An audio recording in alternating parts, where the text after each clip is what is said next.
Hello everybody, welcome to my channel Chehak Sharma. I hope you all are well. So today's topic of discussion is banking. I'll be teaching you banking today. So let's get started. Okay. Now, what is bank? Bank is a financial institution which accepts the deposits and lends money to the borrowers or needy for making profit, for earning profit because it is a financial institution, okay? So there are many types of banks in our country. There are RBI is the central bank of our country, and there are commercial banks. There are payment banks, rural regional banks. There are urban cooperative banks. Many types of bank, but the functions of these banks are differ from the category they belong. Okay. Now when we come to the functions of bank, there are two functions of bank. First function is of primary functions and the second one is secondary functions. Okay, now primary functions consist of accepting deposits and granting loans. It is the primary or basic function of a bank.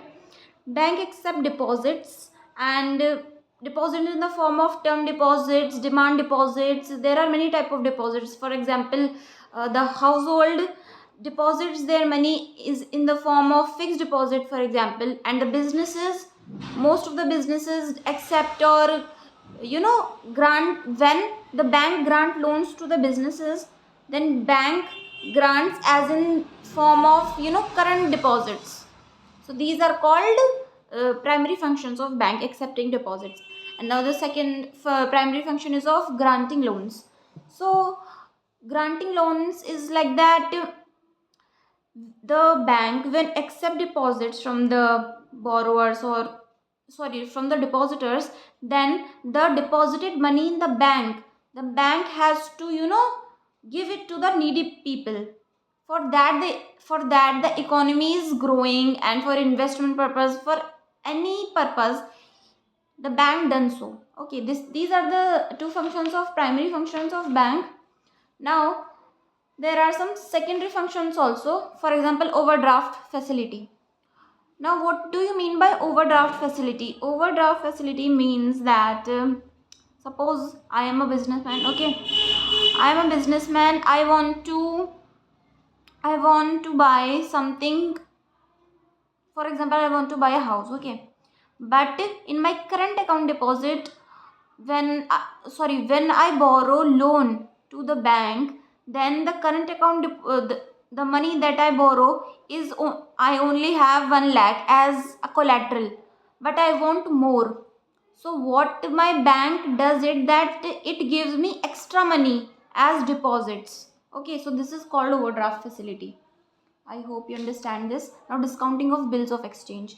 This is the most efficient function of secondary function of bank.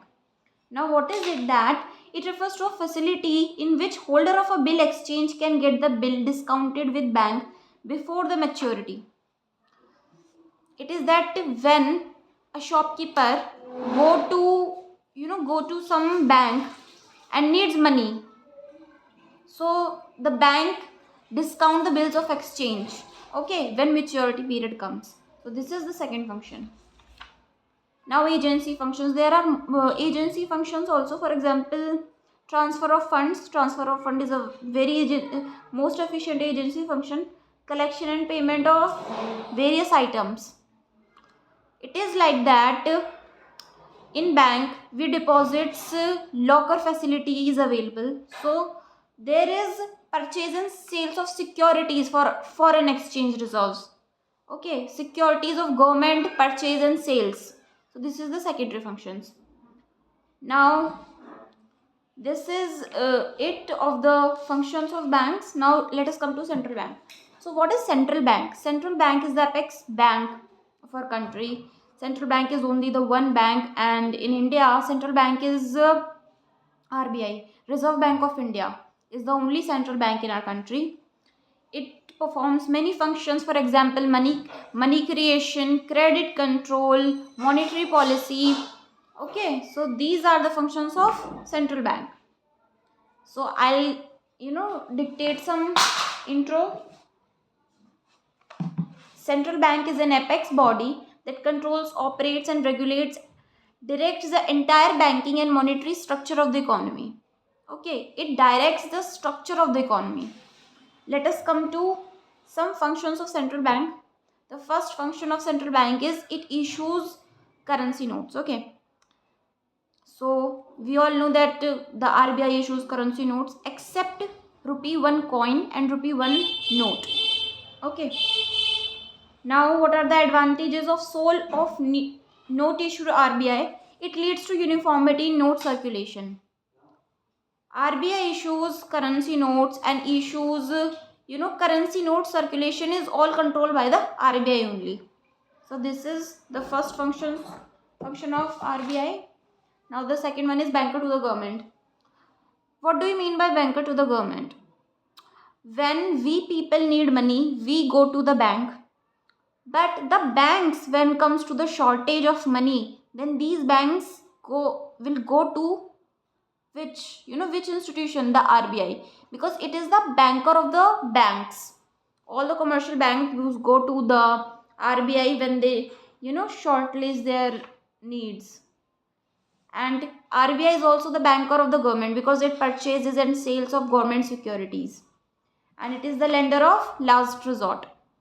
When bank has nothing option and they are like bankruptcy happened, then the specific bank go to the RBI for help. And it is the custodian of foreign exchange reserve. We all know that the trade happened in currency or currency like dollars, etc. So the bank will do so. Bank have the reserve for foreign exchange. Okay, so this is it. These are some functions of RBI that will come to your exams.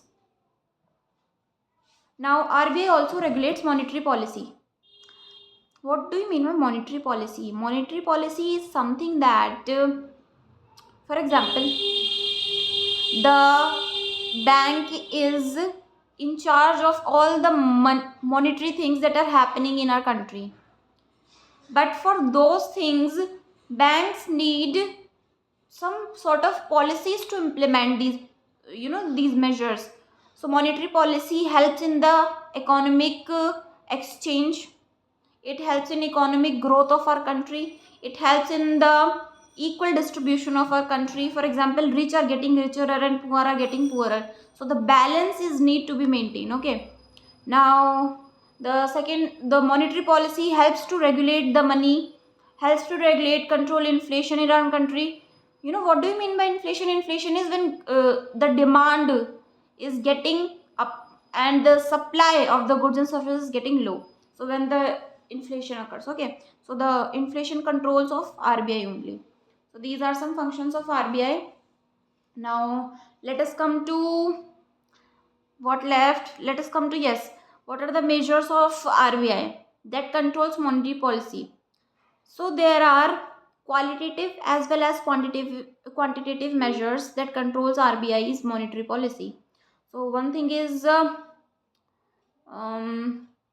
one thing is that to control the monetary policy in our country, RBI sets some regulators. For example, bank repo rate, reverse repo rate, and reverse repo rate, cash credit. So these are called some tools. Open market operation, moral suasion. These are some tools that banks need to conduct. Okay, so this is it for today's, guys, and for next lecture I'll dictate you some tools of RBI, for example qualitative and quantitative policies measures. Okay, I hope you like this lecture.